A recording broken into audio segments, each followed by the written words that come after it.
Bom, hoje eu queria começar com uma pergunta para vocês, e a pergunta é uma pergunta meio óbvia, que quem daqui quer o melhor de Jesus para a sua vida? Quem, né? Imagina. Acho que alguém vai levantar e falar, não, eu não quero, né? Mas, por que eu estou falando isso? Porque a gente já ouviu muito falar sobre nós somos guerreiros, nós somos ferramentas, instrumentos do Senhor, nós somos isso, nós somos aquilo. Mas uma das coisas que um cristão deve ser também é um investidor. Um investidor. Como assim um investidor? Se você quer receber o melhor de Jesus sobre a sua vida, você precisa investir em Jesus e nas coisas que são de Jesus. Porque isso te dá retorno, isso te traz um retorno. Mas como que a gente faz para investir isso realmente de forma ativa? Porque toda vez que você for atrás de algo que é de Deus, algo que é de Jesus, um preço vai ser requerido. Um preço vai ser requerido. Seja do mais simples, que nem, por exemplo, vir até aqui à igreja. Você investiu o quê? Você investiu tempo, você investiu gasolina, você às vezes deixou de fazer alguma coisa, você pagou um preço. Às vezes pode ser um preço pequeno, às vezes um preço grande, mas algo foi pago para você estar aqui. E caminhar com Jesus é realmente um investimento, onde a gente tem que ficar pagando preços, onde a gente tem que ficar pagando algo, às vezes até mesmo amizades que você perde. A gente estava conversando com o pai da Daiane mesmo, eu e o Renato, e ele mesmo falou assim, vocês não sabem o preço que eu paguei para chegar até aqui, de amizade, ele falando, né, de pessoas, amizade entre aspas, de pessoas que estavam com ele, que a hora que começou a ver ele caminhando com uma Bíblia embaixo do braço, as pessoas meio que, né, falando, não, isso não pode, isso não tem como, imagina você com uma Bíblia embaixo do braço, porque já começa a menosprezar a pessoa, né, porque eles esperam que a pessoa seja perfeita para seguir a Jesus, sendo que é o contrário, né, Jesus sempre abraçou os miseráveis primeiro, né? Então, sempre tem um preço para se pagar quando a gente começa a investir em Jesus, mas é um investimento que vale muito a pena fazer, muito a pena fazer. Para a gente entender melhor, por favor, para abrir em 1 Samuel, capítulo 9. 1 Samuel, capítulo 9, do versículo 1 ao 6. 1 Samuel 9, 1 ao 6.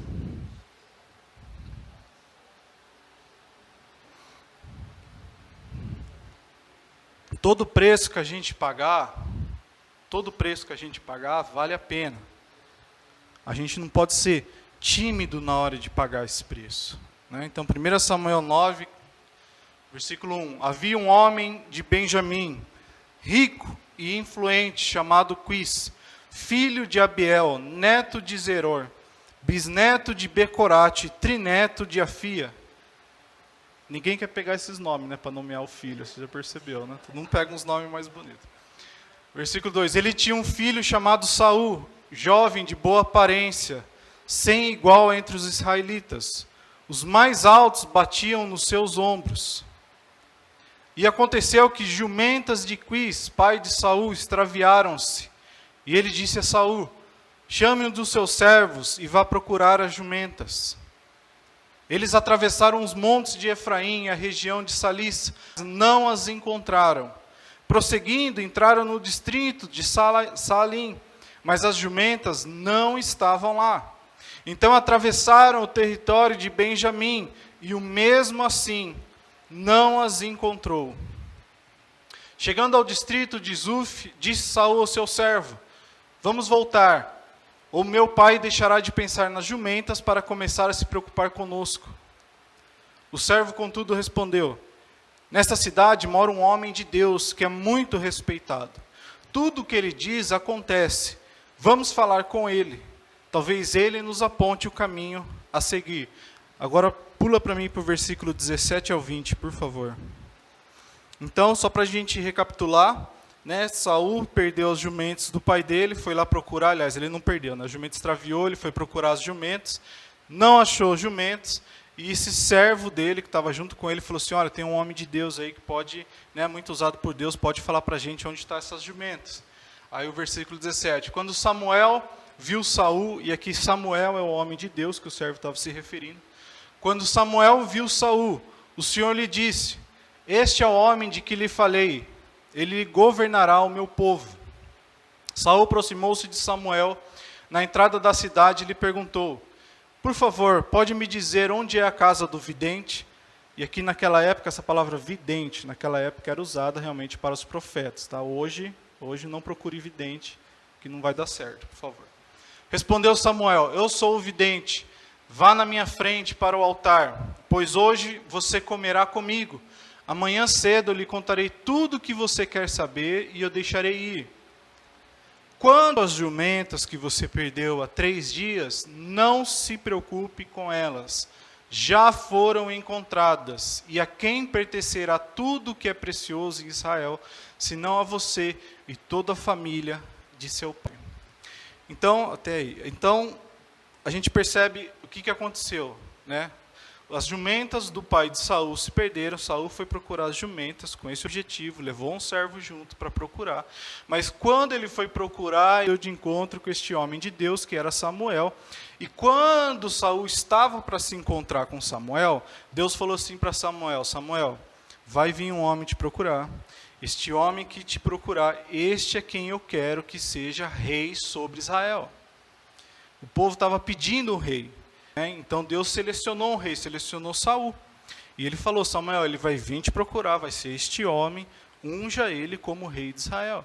Então Saul foi, encontrou Samuel. Quando encontrou Samuel, a gente viu lá que Deus confirmou, falou: este é o homem que eu falei para você.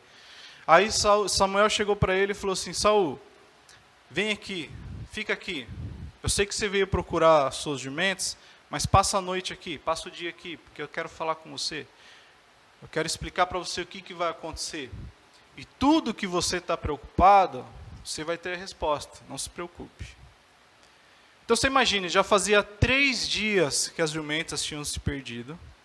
Saul era ele era o criador dessas jumentas. E ele tinha que dar conta sobre essas jumentas. Ele tinha que dar um retorno para o pai dele sobre isso.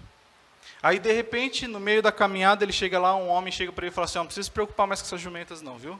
Que elas já foram encontradas. Agora fica aqui, porque Deus quer falar com você. Você imagina isso, hoje em dia, na sua vida, na nossa vida? Alguém chegar para você e falar assim: sabe aquilo lá que você está preocupado? Materialmente falando? Não se preocupe com isso não. Porque aquilo lá, Deus te dá, Deus vai mostrar, Deus vai achar. Fique aqui e deixa Deus falar com você. Você imagina a gente no lugar de Saul? Não, mas eu não posso, imagina. Quantos dias mais eu vou ficar sem as jumentas? Já está 3 dias, meu pai já deve estar até se preocupando comigo mesmo. Não, preciso voltar, não dá. Eu vou fazer o seguinte, mostra para mim onde é que está as jumentas, eu pego as jumentas, levo para o meu pai, daí eu volto para cá. Por quê? Para querer remediar a situação. Porque aonde que estaria a preocupação nossa? Estaria nas jumentas, estaria no que é o material, estaria no que foi perdido de material. No que na nossa cabeça seria o mais importante, sendo que não era. Não é. Investimento material sempre vem depois de investimento sobrenatural e divino que é de Deus. Sempre vem depois. Você quer mais um exemplo? Vou pegar aqui para você em Marcos capítulo 5. Marcos capítulo 5, versículo 1 a 17. Graças a Deus, Saul ficou e conversou com Samuel. E Samuel falou para ele assim: olha, Deus quer fazer você rei. Rei sobre toda a nação. Olha que coisa. E se ele falasse assim: não, eu não quero voltar para trás, quero cuidar das minhas jumentas. Quero ir atrás dela, depois eu volto aqui. Ele ia perder o quê? Ele ia perder o propósito de Deus sobre a vida dele. Ele teve que abrir mão do que era o material, do que era a preocupação material dele na hora, e investir aquele tempo ali naquilo que Deus queria para ele. E Deus tornou ele rei. Por isso que Samuel até fala assim para ele: o que é uma jumenta? Alguém que vai ser dono de todas as coisas em Israel. Né? Só que olha só o exemplo de Marcos 5:1. Eles atravessaram, que é Jesus e os discípulos, eles atravessaram o mar e foram para a região dos Gerasenos. Quando Jesus desembarcou, um homem com espírito imundo veio dos sepulcros ao seu encontro. Este homem vivia nos sepulcros e ninguém conseguia prendê-lo, nem mesmo com correntes, pois muitas vezes lhe haviam sido acorrentados pés e mãos, mas ele arrebentara as correntes e quebrara os ferros de seus pés. Ninguém era suficientemente forte para dominá-lo. Noite e dia ele andava gritando e cortando-se com pedras entre os sepulcros e nas colinas. Quando ele viu Jesus, correu e prostrou-se diante dele e gritou em alta voz: Que queres comigo, Jesus, Filho do Deus Altíssimo? Rogo-te que não me atormentes. Pois Jesus lhe tinha dito: Saia deste homem, espírito imundo. Então Jesus perguntou: Meu nome é Legião, respondeu ele, porque somos muitos. E implorava a Jesus com insistência que não os mandasse sair daquela região. Uma grande manada de porcos estava pastando numa colina próxima. Os demônios imploraram a Jesus: Manda-nos para os porcos, para que entremos neles. Ele lhes deu permissão, e os espíritos imundos saíram e entraram nos porcos. A manada de cerca de 2.000 porcos atirou-se precipício abaixo, em direção ao mar, e nele se afogou. Os que cuidavam dos porcos fugiram e contaram estes fatos na cidade e nos campos, e o povo foi ver o que havia acontecido.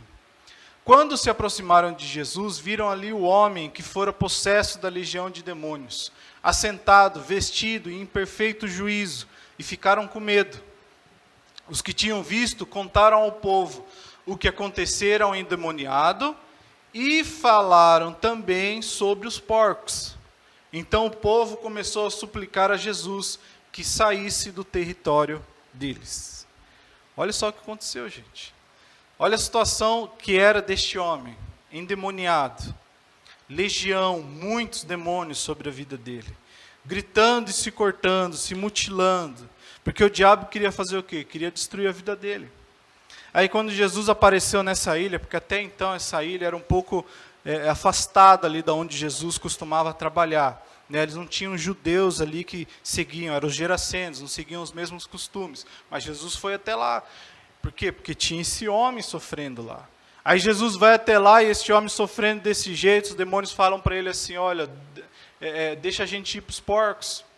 Aí Jesus manda, deixa eles irem para os porcos. E os porcos vão, 2.000 porcos se jogam e se matam. Por quê? Porque o que o diabo queria fazer? O diabo queria tirar a vida deste homem, de fato. Então quando Jesus jogou ele para os porcos já foram e se mataram. Né? Então era algo assim que era para ser celebrado. Era algo que era para ser um motivo de alegria. Porque a gente viu que este homem passava gritando pela ilha. Gritando perto das pessoas, nas vizinhanças, se cortando, sendo assim algo que ninguém conseguia conter esse homem, era um trabalho, assim, era algo muito difícil. Aí eles chegam e eles veem Jesus conversando com ele pacificamente. Fala, nossa, esse mesmo homem, sentado, ouvindo alguém falar com ele. Porque só Jesus tinha o poder para fazer isso. Só que daí eles contaram o que aconteceu com este homem, e contaram o que aconteceu com os porcos. 2.000 porcos se jogaram e se mataram. Isso causou o que para as pessoas? Prejuízo. Prejuízo. Aí eles já não olharam mais o homem sentado ali conversando com Jesus. Eles olharam prejuízo e falaram assim: sai dessa ilha, pelo amor de Deus. Sabe-se mais o que você vai destruir aqui? Sabe-se mais o que você vai acabar prejudicando a gente? Sai daqui.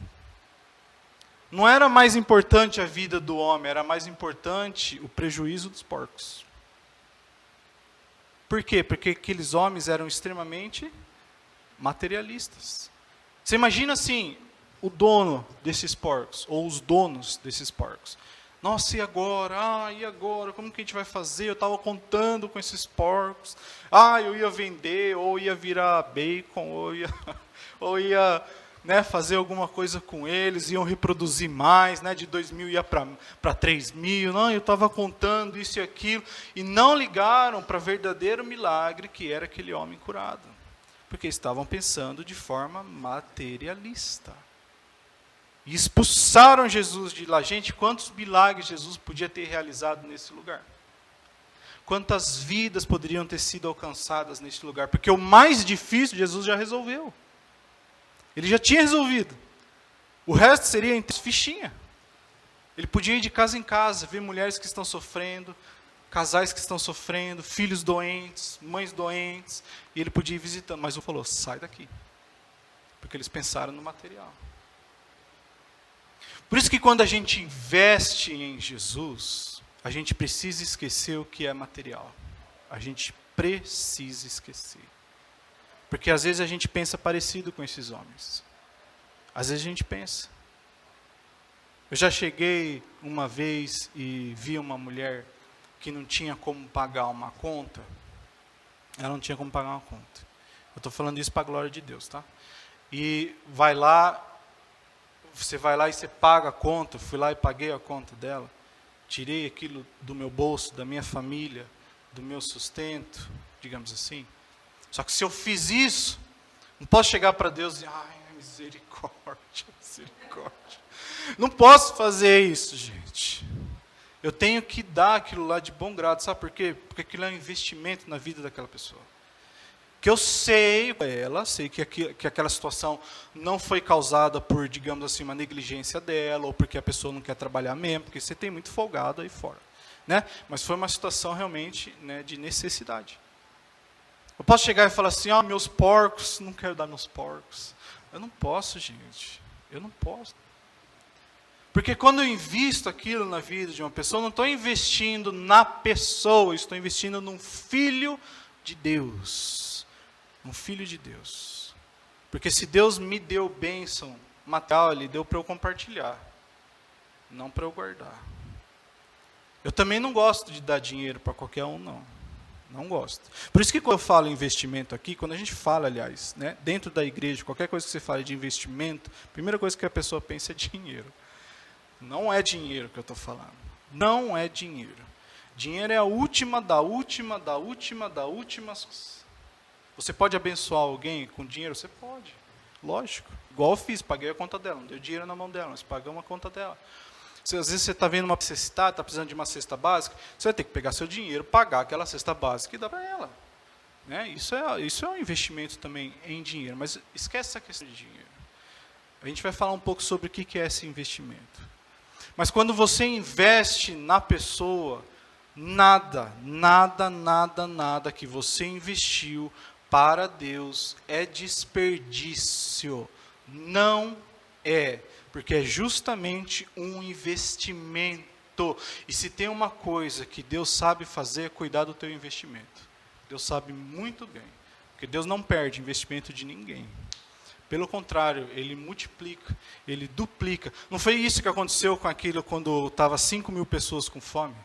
E daí apareceu aquele menininho com 2 pães e 5 pães e 2 peixes? Aquele menininho chegou e fez o quê? Ele investiu aquilo. Falou, Jesus, é o que eu tenho. Investiu aquilo. Aí Jesus fez o quê? Vou ver o que eu consigo fazer aqui, hein? Mexeu, falou, não deu certo o que eu fiz aqui. Foi isso que aconteceu? Não foi isso que aconteceu. Ele multiplicou para todo mundo conseguir comer, e a Bíblia diz que todos ficaram fartos, e ainda sobrou cestos cheios. Por quê? Porque aquele menino investiu em Jesus.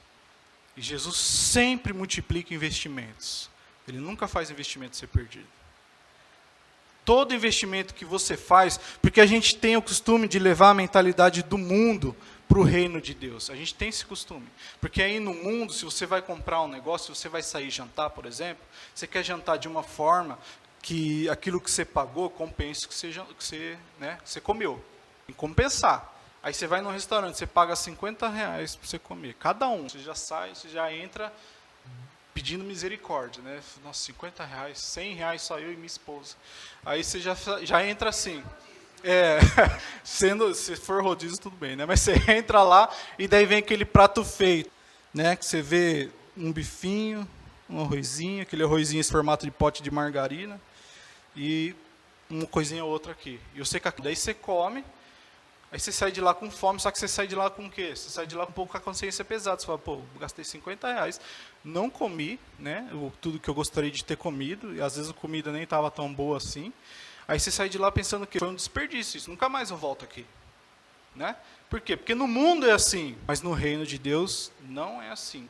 Todo investimento volta sobre a sua vida multiplicado, porque Jesus não pega o que você investiu e perde, ele multiplica sobre a sua vida. Só que também não é moeda de troca, tá? Por favor. Porque tem, né?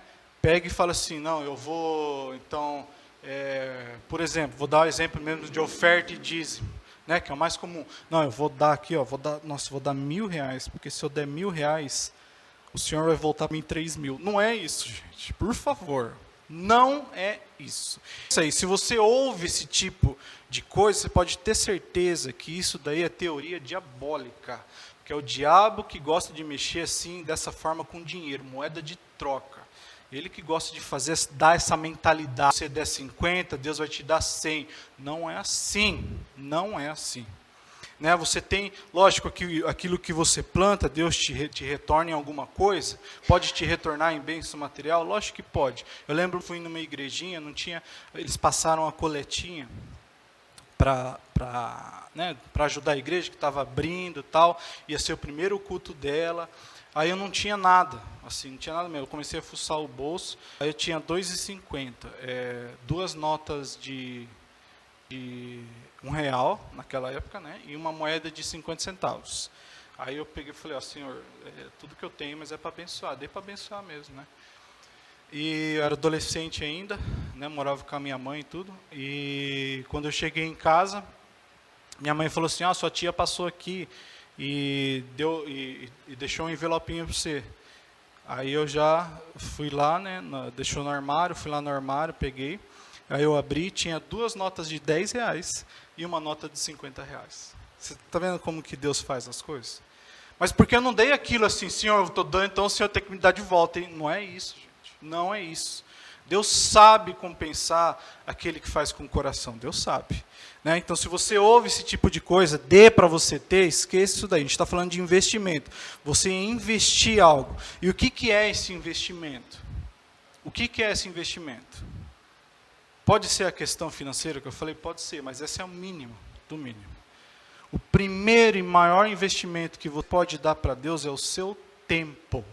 Esse é o maior investimento que você pode dar. O seu tempo. Como assim o meu tempo? Por exemplo, a gente teve a festa aqui das crianças, semana passada, semana retrasada. Né, a gente teve que sair de casa, a gente teve que se trocar, a gente teve que correr atrás disso, a gente teve que ir para lá, a gente teve que fazer isso, teve que ficar a tarde toda aqui, teve que limpar aqui. Depois, o que a gente investiu? Tempo e trabalho. Porque quando você investe tempo, você vai estar investindo tanto a questão sua de você estar trabalhando para algo, como foi o que a gente fez. E você investir tempo, é você também às vezes estar na sua casa e uma pessoa chegar para você e falar assim, eu estou tão mal, posso ir aí conversar com você? Não, vem aqui conversar comigo. Não é aquela questão do, nossa, falta só um pouquinho para eu terminar o filme aqui. Viu, fulano, pode ser amanhã. Entendeu? É você investir tempo também nas pessoas. Você investir também tempo para ser um ombro para a pessoa chorar. Isso aqui que você está fazendo, de estar sentado aqui na igreja, você está investindo tempo. Você podia estar fazendo outra coisa. Num dia desse, por exemplo, quem tem ar-condicionado em casa, fica lá com o ar-condicionado de boa, mas não, vai sair, vai passar calor, vai vir para cá. E isso que você está fazendo é um investimento de tempo. Né? Todo tipo de investimento que a gente faz para Deus não volta vazio. Então, o primeiro investimento que a gente pode dar para Ele é a questão realmente de tempo. E o segundo investimento que a gente pode dar para Ele é a questão espiritual, que é o investimento espiritual. De você chegar, você pegar a palavra de Deus e você começar a ler. Você pegar e você começar a colocar um hino no seu carro, a hora que você está dirigindo, você está indo trabalhar, alguma coisa assim, bota um hino. E deixa rolando. Ou bota uma pregação. Porque daí você está investindo parte espiritual.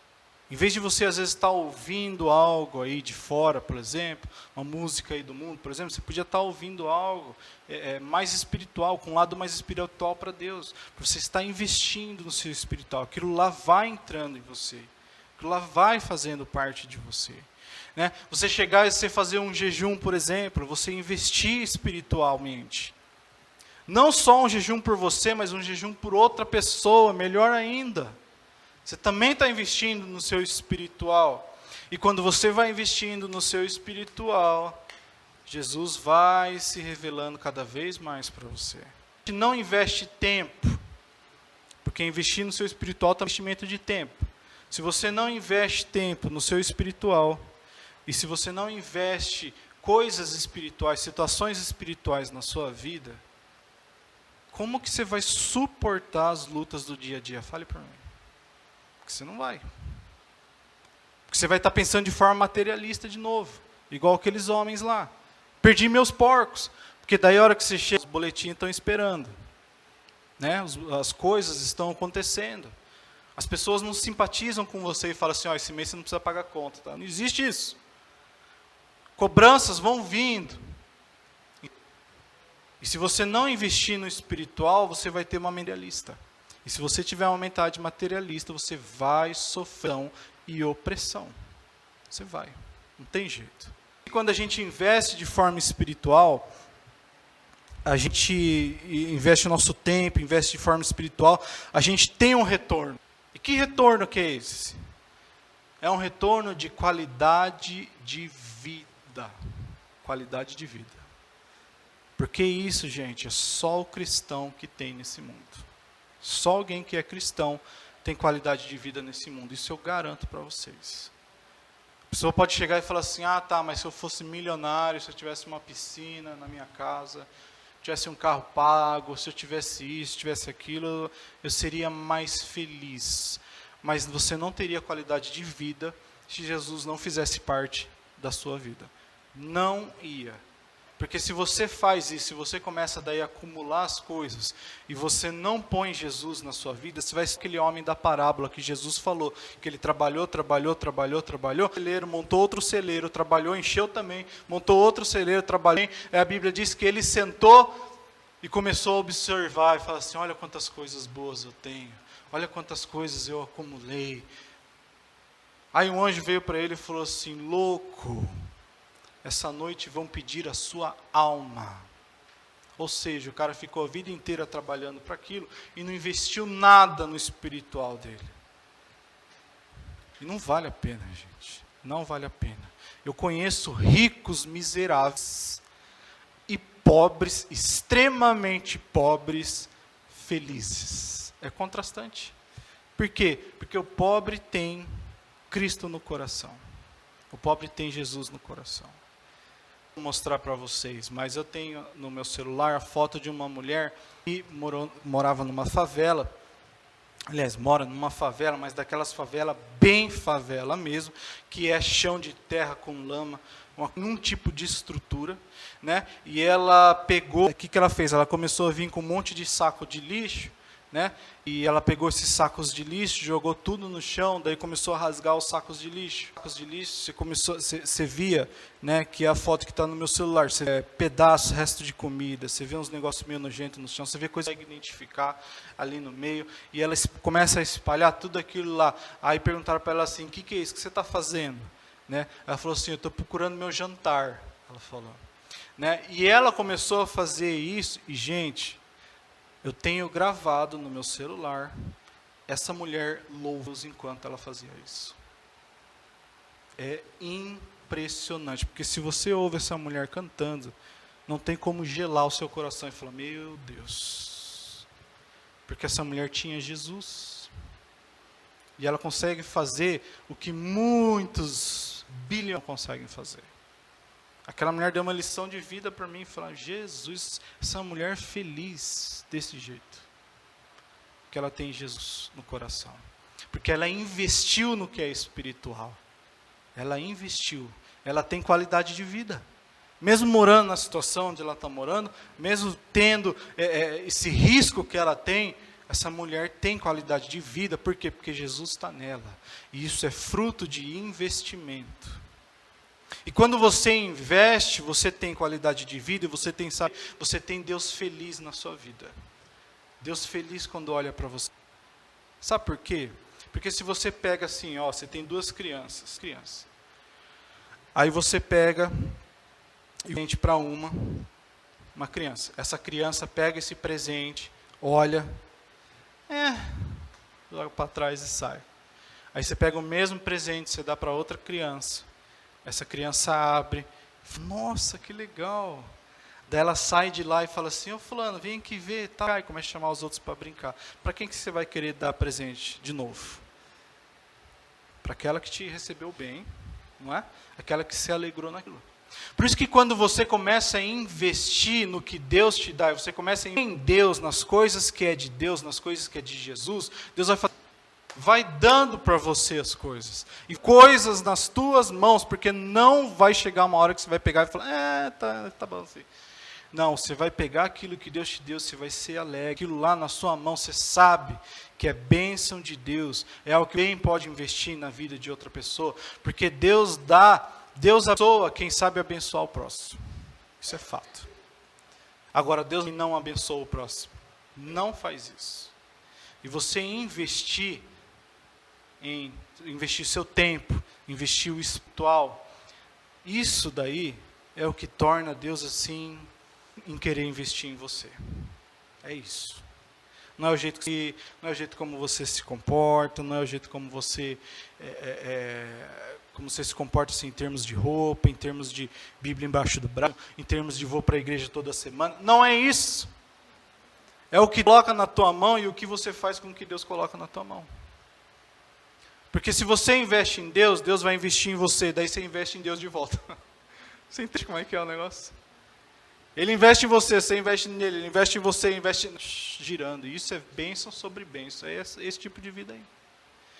Agora a hora que você chega e fala assim, não Deus, estou preocupado demais com meus porcos, não dá para eu mexer, eu não quero... Não dá, esse mês não dá para eu, não consigo, esse mês estou apertado, esse mês estou tempo para nada, não consigo receber ninguém, estou com muito trabalho, estou isso, estou aquilo. Lógico, existem situações onde realmente a gente está acumulado de coisas para fazer. Porém, a gente sempre tem que dar prioridade para aquilo que é espiritual, sempre tem que dar para isso. Né? Então, se a gente não consegue, digamos, nessa semana, joga para o começo da semana que vem. Já joga mais para o final de semana, para você deixar aquilo se estender muito. Né? Você imagina a mesma coisa de Saul. Você imagine Saul, por exemplo, chegar e falar, eu vou lá então, pego minhas jumentas, volto para o meu pai, volto para você, quanto tempo isso ia levar? Ele chegou e falou, não, estou aqui então, daí o que Deus tem para falar para a minha vida? E qual que é o destino? Qual que é o destino desses investimentos? Aonde é para você investir essas coisas? Não é em templos, não é em templos. Sempre em pessoas, sempre em pessoas. Esse é o destino final, pessoas. Se você investe no templo, só que você não pode parar aqui. Você tem que investir em pessoas. Porque tem gente que terceiriza o negócio. A pessoa chega e fala, vou dar oferta para a igreja, porque a igreja vai abençoar as pessoas. Ela quer terceirizar o negócio. Querido, Deus vai colocar oportunidades na tua frente de você abençoar as pessoas. Aí você vai isso? Você vai querer? Tem culpa, porque chega e fala assim, eu não consegui dar o dízimo esse mês. A pessoa fica assim, nossa, terrível. Ai, meu Deus, não consegui. Aí você fala, o que você fez? Só para saber, né? O que você fez com o negócio? Eu vi uma pessoa lá que estava... Ouvi uma associação que estava necessitada e tal. E dei lá para ele. Não devia ter feito. Como não devia ter feito isso? Não foi certo que são as pessoas? Então por que está a consciência pesada? Porque o investimento sempre tem que ser para as pessoas no final. Pessoas, não é o bolso de ninguém. Sempre pessoas, né? E é o que Jesus fazia, a coisa que Jesus mais fazia, aliás, era sempre investir em pessoas. E todo investimento que você faz, para a gente saber melhor disso, todo investimento que você faz é um fruto sobre a sua vida e sobre a vida de quem está perto de você. Põe para mim, por favor, Marcos 11, capítulo 11, versículo 12 a 20. Marcos 11, 12 a 20. No dia seguinte, quando estavam saindo de Betânia, Jesus teve fome. Vendo à distância uma figueira com folhas, foi ver se encontraria nela algum fruto, e mando-se dela, nada encontrou, a não ser folhas, porque não era tempo de figos. Então lhe disse, ninguém mais coma do seu fruto. E os seus discípulos ouviram dizer isso. Chegando a Jerusalém, Jesus entrou no templo. Olha só para a gente entender o contexto. Jesus estava com fome, viu essa figueira com folhas, não era uma figueira seca. E ele quis pegar figo, mas não tinha figo. Aí ele chegou e falou assim, ninguém mais coma do seu fruto. Falou. Aí saindo de lá, olha para onde ele... Chegando a Jerusalém, Jesus entrou no templo e ali começou a expor o que estavam comprando e vendendo. Derrubou as mesas e as cadeiras do que vendiam pombas e não permitia que ninguém carregasse mercadorias pelo templo. E os ensinava, não está escrito, a minha casa será chamada casa de oração para povos, mas vocês fizeram dela um covil de ladrões. Os chefes dos sacerdotes e os mestres da lei ouviram essas palavras e começaram a procurar matá-lo, pois o temiam, visto que toda a multidão estava maravilhada com o seu ensino. Então, ele viu, pode deixar aí, ele figueira com folhas, que era para dar fruto, mas não deu fruto. Aí Jesus falou assim, você não vai dar fruto? Então ninguém mais vai comer do seu fruto. Ele sai de lá e vai para o templo, que era para ter um lugar de oração, que era um lugar que era para dar frutos, mas as pessoas formaram naquilo que Jesus chama de covil de ladrões. Aí Jesus começa a derrubar tudo e fala, não, o que é isso? Essa é a casa do meu pai. Não pode sim, por quê? Porque aquilo é como se fosse a figueira. Era um lugar que era para dar fruto, a hora que não estava dando fruto, mas estava parecido com uma figueira. Tinha as folhas, era para estar sendo uma coisa, estava sendo outra. E Jesus fruto. Aí, ao cair da tarde, eles saíram da cidade. De manhã, ao passarem, viram a figueira seca das raízes. Por quê, gente? Porque o templo era para investir em pessoas, estava investindo no material. Estava investindo em coisa para comprar, negócios. Ou seja, aquele templo estava desse jeito aí, ó, seco desde as... Porque eram pessoas pensando no que era materialista. Pessoas não estavam investindo no que era de Jesus. Só para complementar, João 15, por favor, João 15, versículos 5 ao 8. Então, como Jesus não viu o fruto, ele mandou secar. João 15, 5 a 8. Porque ele queria ver frutos. Que frutos que ele quer ver? Que tipo de fruto que ele quer ver? Eu sou a videira, vocês são os ramos. Se alguém permanecer em mim e eu nele, este dá muito fruto, pois sem mim vocês não podem coisa alguma. Põe o próximo para mim, por favor. Se vocês permanecerem em mim e as permanecerem em vocês, pedirão o que quiserem e lhes será. Meu Pai é glorificado pelo fato de vocês darem muito fruto e assim serão os discípulos. Olha o que Jesus está falando. Como que a gente consegue dar fruto? Porque ele fala assim, eu sou a videira. Vocês não é a videira, é os ramos que dão fruto. Mas a sustenta os ramos. Então o que Jesus está falando? Ó, se vocês querem dar fruto em mim, vocês precisam ir. Porque se vocês acharem que ramo consegue se sustentar, não consegue e não dá fruto. Nele, o que ele fala assim? A minha palavra precisa estar em vocês e vocês não. Porque aí sim vocês vão dar fruto. E se vocês derem, Pai é glorificado nisso. E aí vocês serão os meus discípulos.